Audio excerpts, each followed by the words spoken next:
प्रत्येक शेतकरी आणि प्रत्येक मराठी माणूस या गीताला लाईक करेल. तर सुंदर गीत आहे, मराठी गीत, जबरदस्त गीत.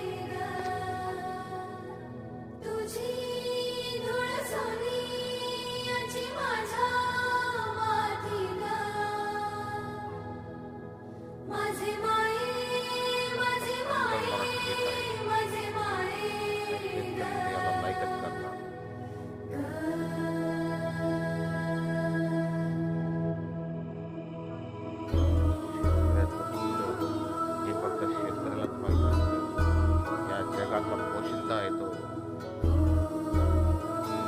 तरी पण मोठा घेऊन दुःख घेऊन हे धरणीची आन तुला जीवाचं रान कर तू. कायम आशीर्वाद, आई वडिलांचा